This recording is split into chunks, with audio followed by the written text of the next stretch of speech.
This video is sponsored by Beltline Hobbies and by the Canfield Train and Toy Show, October 11th, 2026 at the Canfield Fairgrounds in Ohio.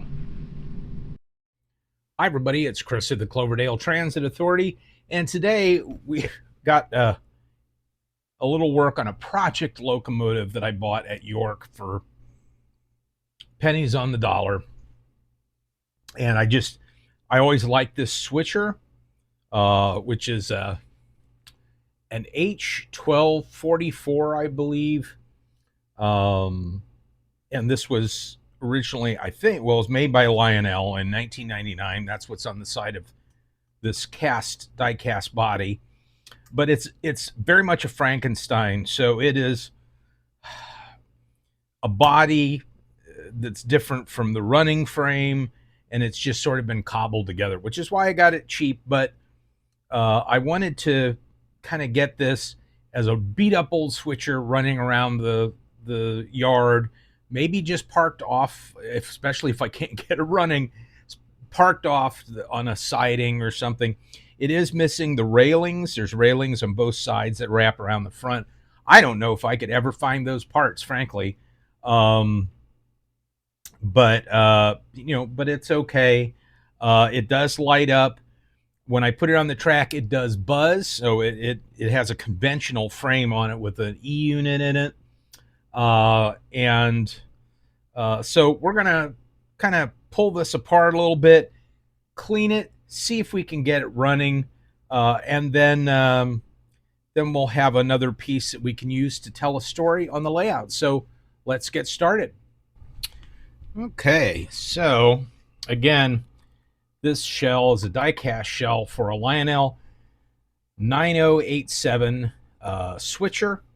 It's got some cool details on it. Has a little swinging bell on the front.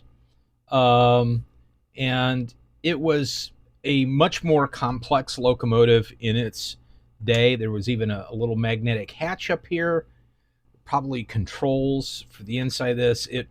I looked up pictures of the 9087 online, found some pictures on eBay, and it is, it had command and control of some kind. And so it was actually, the shell belonged to a locomotive that had a lot more bells and whistles, no pun intended. But if I look at the frame here, and it has die-cast trucks and everything, I kind of, hang on, let me. I'm just grabbing something here. Now this doesn't have die-cast trucks, but you can see the frame is very similar to this 8111 Detroit, Toledo, and Ironton switcher, and you saw these in a lot of starter sets. But if you look at the frame, it's basically the same thing.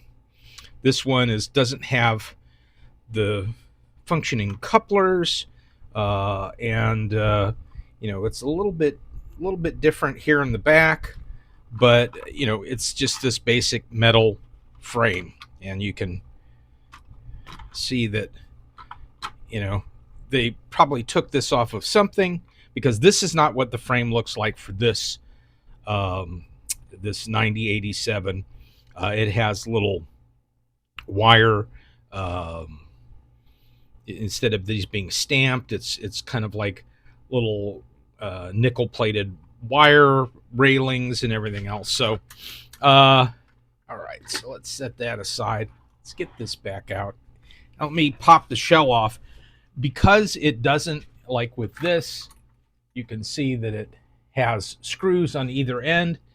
This is designed to have that, but the shell does not accommodate that. So you basically, it connected with its original frame with these tie downs here. So you can see that they've got wiring all kind of cobbled together in here. So when I put this together,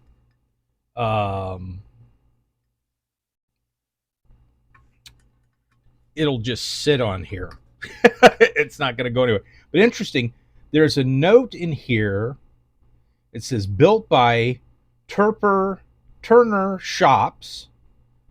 And then it says shell from Lionel factory closing. So what they did is they probably found this shell at a Lionel, the factory closeout. Doesn't say a date in here. And then they just found this frame to set it on. So kind of an interesting backstory there. But anyway, so it's got an E unit, which may or may not be part of the issue. I see there's some wiring that probably eventually will need to be replaced. So one of the things I'm going to do, I'm not going to clean the whole shell because I kind of like the condition that it's in, because then I don't have to age it. I just don't dust it and it looks fine. That's a terrible lazy thing to do, but hey, as long as I clean the inside of it here. So anyway, so what we're going to do here is, and this looks like this might have been an NPC era frame, running frame, because this is all plastic. So what I'm going to do here is we're going to take, I got my little metal tray over there, but it's so full of stuff, I'm not going to use it. I'm just going to put my screws and everything over there. So we're just going to open up this motor and take a look and see what it looks like. Like I said, if I put this on the track and give it power, conventional power, it buzzes like crazy. So, all right. Wow. Okay. Oh boy, there's a lot of goop down in there. Yep. See that? It needs to be cleaned out. Get a hold of that. And just to show you what it looks like. That's the dried up grease that's down in there. So I'm going to want to clean that out, but also, and then if we look at this, out, good. All right, well, that's going to make it a lot easier to clean. So I'm going to clean all this off so it's bright, and I'm going to clean this worm gear off, and then we'll come back and we'll take a look at some of the other things we need to clean. All right, so you can see by the, get myself put back together here. I always have my 3 most used tools on my shop apron.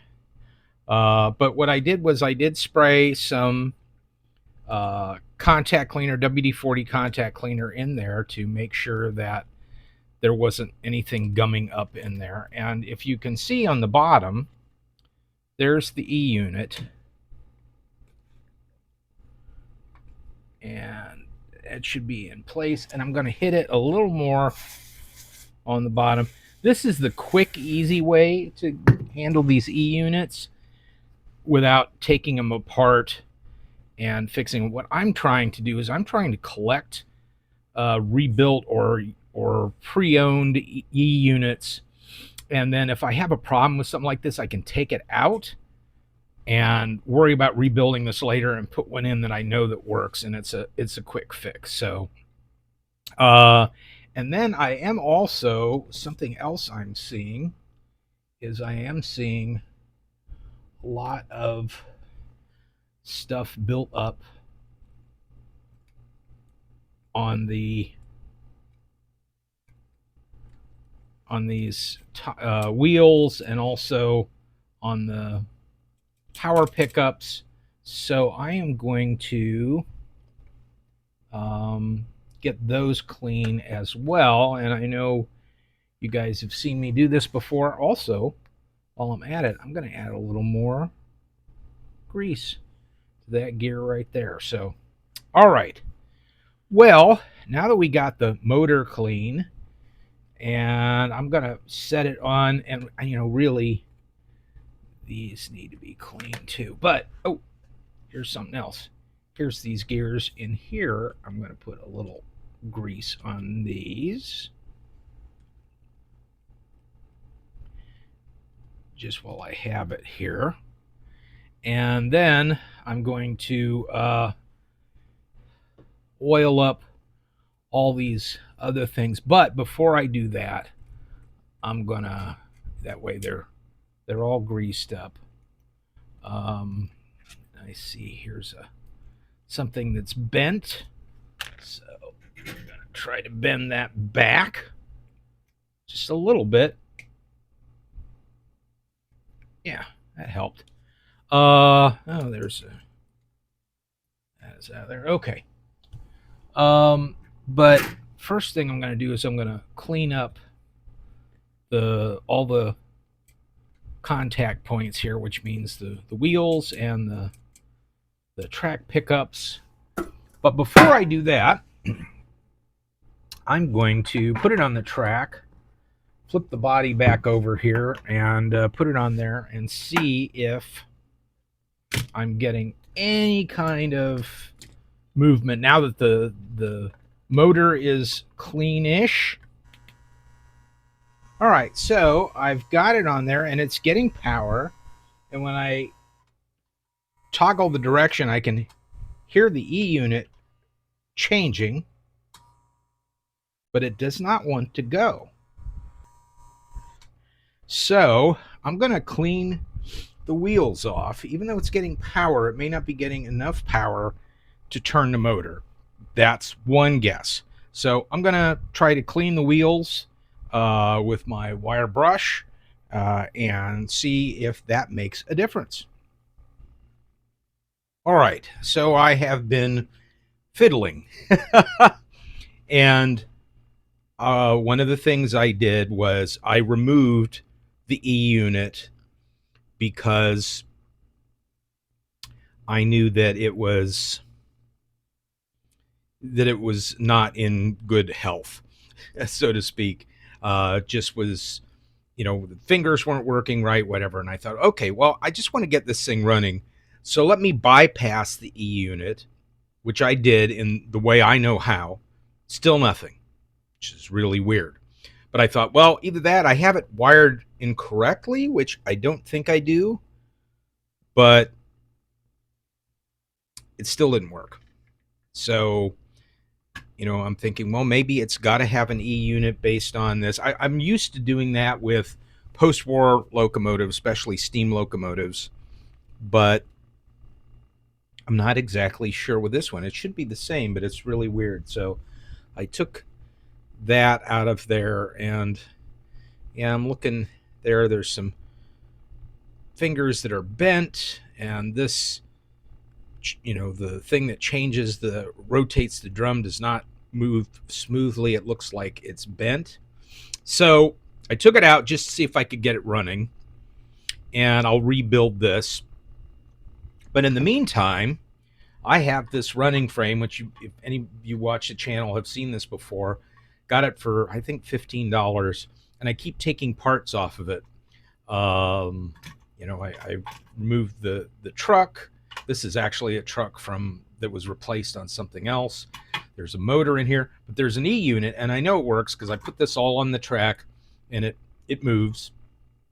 So I know this E unit works, and I know that this E unit is essentially the same as the E unit I took out of this that's on this running frame, which, by the way, since I last was recording some of the stuff on this, I found out that this running frame goes with the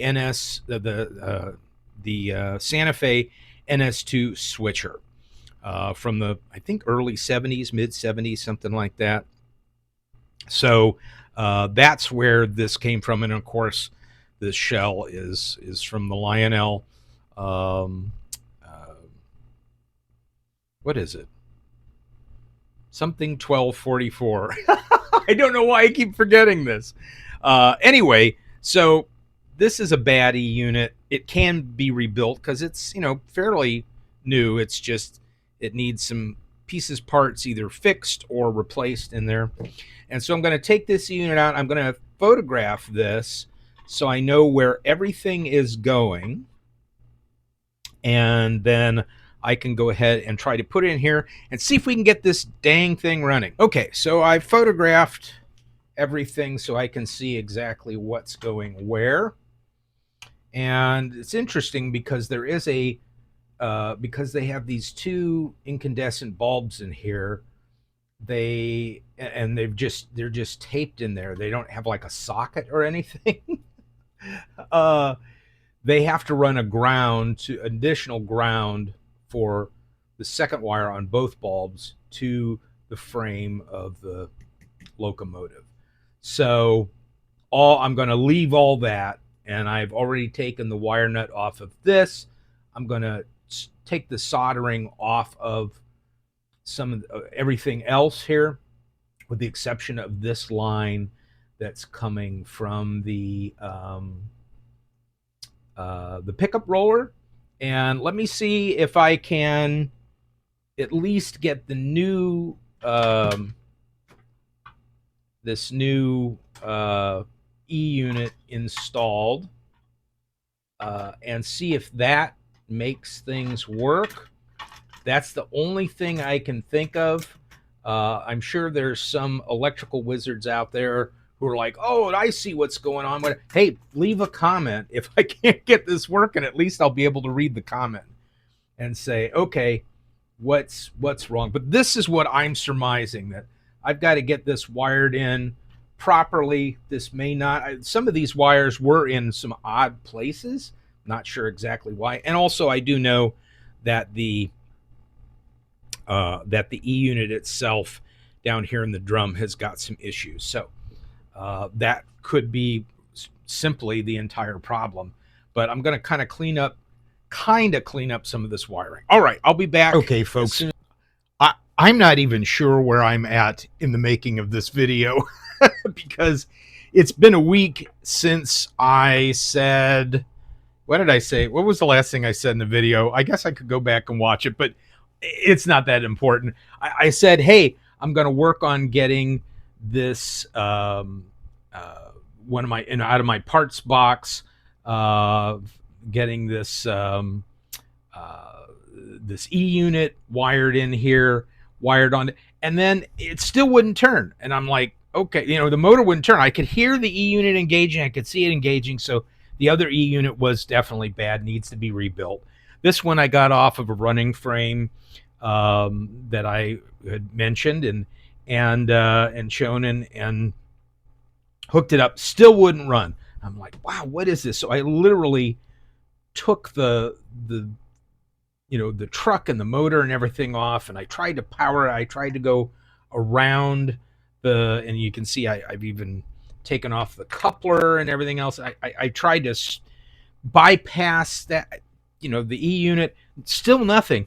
Once I took I said, okay, I'm going to take the top of the motor off again, make sure that I didn't do something. Well, when I took the top of the motor on, stuck down in under the motor, I didn't notice the first time I took it off there, was this grounding wire to the coil, and it was kind of stuck back in there. I'm like, oh my gosh, this needs to come out. So it come out, put it back on there, and then I tried to bypass the motor again, still wouldn't run. You know what, I'm just going to set the frame down on this, and I'm going to bolt it on, and I'm going to go and I'm just going to wrap the wires where I want them to connect. They're not even soldered on yet because I took them off. I unsoldered them and so I could take the motor off. So I've just got them pinched onto those connections. And lo and behold, there's the E-unit. And there it goes, it runs. So it was this grounding wire. Now it doesn't want to run. Hang on. There we go. Okay. So it's a grounding wire that maybe was causing the problem. And putting the motor back together again, maybe there was something stuck in there, but it's running. So now what I need to do is solder all the wires back on, and then solder the wires. And I do want to put an extension on this one wire, solder the wires back in for the headlamps, and then we'll kind of be back on track for this video when I first started it. So, all right, stand by. I'm going to work on this, and we'll kind of get it partway back together, and then take a look at it again, and then we'll start working with the shell. All right, I'm back. Folks, this is my Millennium Falcon. I mean, what a piece of junk.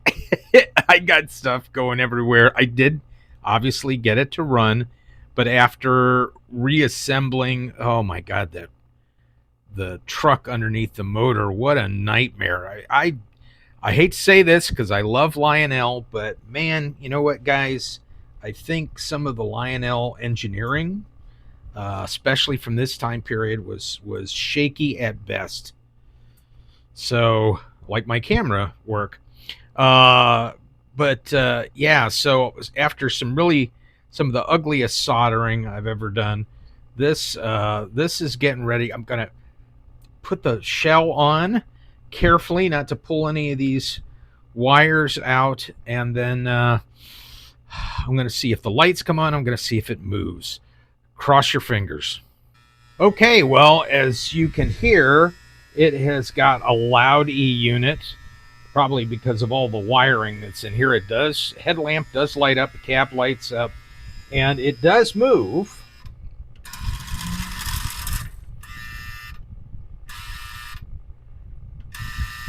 It does want to change directions sometimes. There we go. And this loud clacking noise that you hear in this thing. Here, let me move the camera. I'm going to maybe come down a little bit here. This loud clacking noise you hear. This group that customized this thing, who ought to be ashamed of themselves, they use these big washers to hold in the trucks, especially here in the back where the armature is, and it actually rubs up against the armature. And when the armature is magnetized, when you put power through it, it pulls that little washer towards it closer. So what I really need to do is at some point pull at least, oh, God forbid, pull this back truck apart again and replace that washer with a smaller washer. So, okay, well, if this thing doesn't burst into flames when I'm running it on the layout, I guess I'm not really trying. But it is the most Frankenstein locomotive I've ever worked on. Frustrating and challenging, but I love the way it looks. I guess if anything else, I won't run it very often, but I'll have it sitting on a siding somewhere. So, all right, let's get up on the layout and see if this thing lasts a few trips around around the oval.